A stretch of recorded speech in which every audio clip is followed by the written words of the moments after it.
Bharatiya Janata party और उसके allies partner इस तरह के मामलों में निपुण हैं और इस तरह के मामले हमेशा करते रहे हैं। चुनाव के समय में इन लोगों के पास अथाह दौलत आ जाते हैं और उस अथाह दौलत का कहीं ना कहीं दुरुपयोग करते हैं। उपेंद्र कुशवाहा जी के पार्टी के एक बड़े नेता कैश ले जाते हुए पकड़े गए और कल पकड़ाए थे भारतीय जनता पार्टी के नेता बरौनी के पास आपको कैश ले जाते हुए।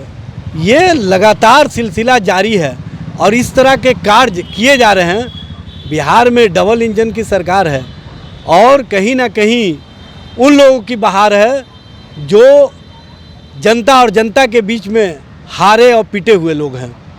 आपके नेता के पास भी तो पैसा पकड़ाया था ना, बीमा भारती के पीए के पास भी तो 10 लाख कैश पकड़ाया था मतदान के एक दिन पहले। भाई वो पीए के बारे में पहले ही बता दिया गया कि वो पीए नहीं थे और इस तरह का परसेप्शन खड़ा किया गया था जानबूझ करके। 2024 का लोकसभा चुनाव चल रहा है और 5वें चरण का मतदान 20 मई को होना है और ऐसे में देखिए आज चुनाव प्रचार प्रसार का अंतिम दिन था और इसी क्रम में उपेंद्र कुशवाहा की पार्टी के नेता के पास बड़ी मात्रा में केस बरामद किया गया। अब इसी बात करने के लिए हमारे साथ राजद के प्रवक्ता हैं एजाज अहमद जी। कैसे देख रहे हैं जिस तरीक़ा से केस बरामद हुआ है उसको लेकर के?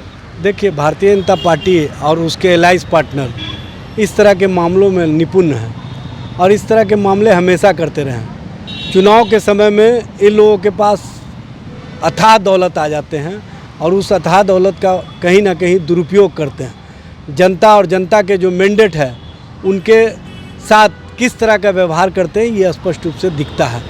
सबसे बड़ी बात यह है कि आज उपेंद्र कुशवाहा जी के पार्टी के एक बड़े नेता कैश ले जाते हुए पकड़े गए और कल पकड़ाए थे भारतीय जनता पार्टी के नेता बरौनी के पास आपको कैश ले जाते हुए।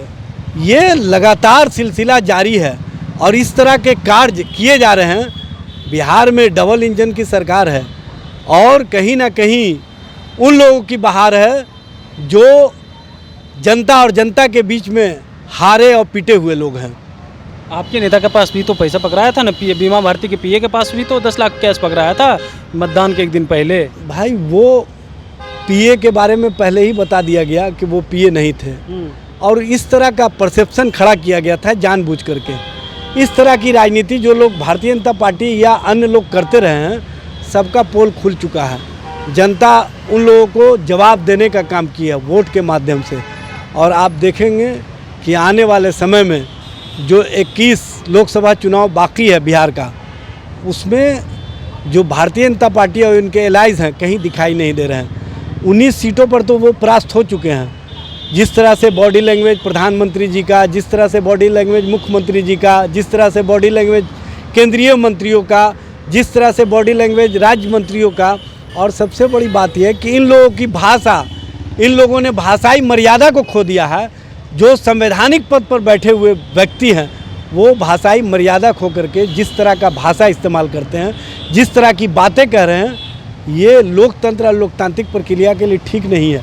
और इस पर जो बड़े नेता हैं जो कहीं ना कहीं संवैधानिक पद पर हैं उनको मर्यादा का ख्याल रखना चाहिए।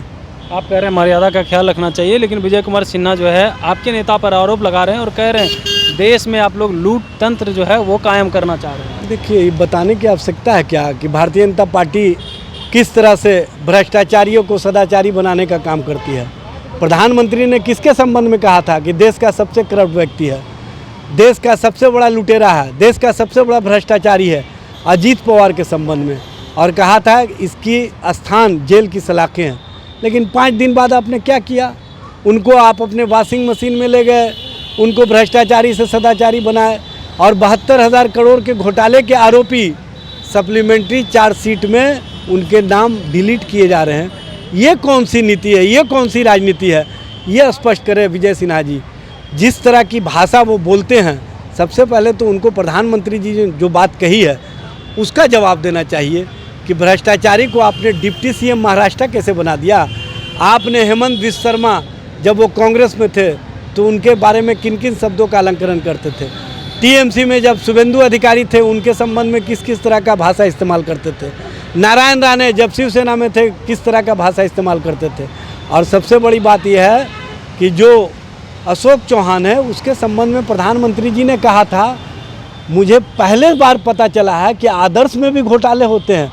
ये आदर्शवादी लोगों को संरक्षण देने वाले कहाँ हैं? प्रधानमंत्री जी, आपने उसी आदर्शवादी नेता को भारतीय जनता पार्टी में मिला करके कौन सा आदर्श प्रस्तुत किया है उनको राज्यसभा भेज करके?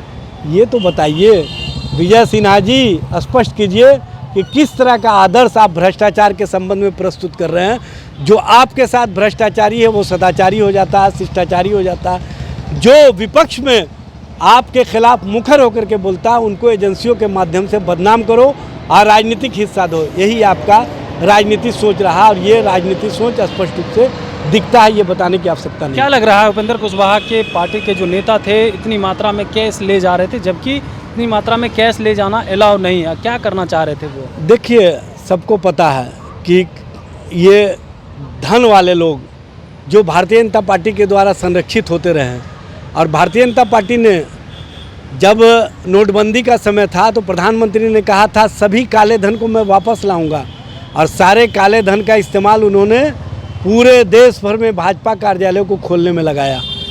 जब काले धन को प्रश्रय केंद्रीय स्तर से मिलता हो, उच्च स्तर से मिलता हो, तो भ्रष्टाचारी कहाँ दूसरे जगह स्थान पाएंगे? उन्हीं के यहाँ स्थान पाए हुए हैं। और जिस तरह से नीरव मोदी, मेहुल चौकसी, महेश शाह और अन्य लोग देश का पैसा लेकर के विदेशों में चले गए हैं, उन संपत्तियों को वापस लाने के लिए कोई कार्रवाई नहीं की जा रही है। ये कौन सा पैमाना है भ्रष्टाचार के खिलाफ के लड़ने का? ये कौन सी सोच है भ्रष्टाचार के खिलाफ? प्रधानमंत्री जी और विजय सिन्हा जी स्पष्ट कर दीजिए। इस तरह की राजनीति अब देश और देश की जनता स्वीकार करने के लिए तैयार नहीं है। आपको 4 चरणों के चुनाव में देश की जनता ने सबक सिखा दिया है, और 3 चरण जो चुनाव बाकी है उसमें आप कहीं नहीं टिकने वाले हैं।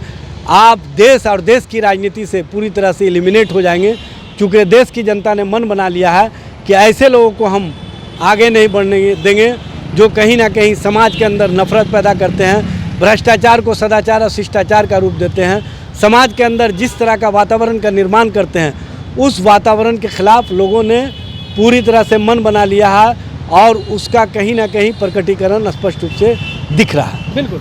तो सुन रहे थे क्या कुछ कह रहे थे राजद के प्रवक्ता एजाज अहमद। इन्होंने तमाम सवालों का जवाब दिया, साथ ही साथ कहा है कि देखिए लूट तंत्र तो वो लोग मचा रखे हैं, वहीं पे भ्रष्टाचारी को लेकर के भी कहा है कि देखिए जो हमारी तरफ हैं वो भ्रष्टाचारी हैं, जो उनके तरफ हैं वो जो है सदाचारी हो जाते हैं। ये कैसा है कानून है?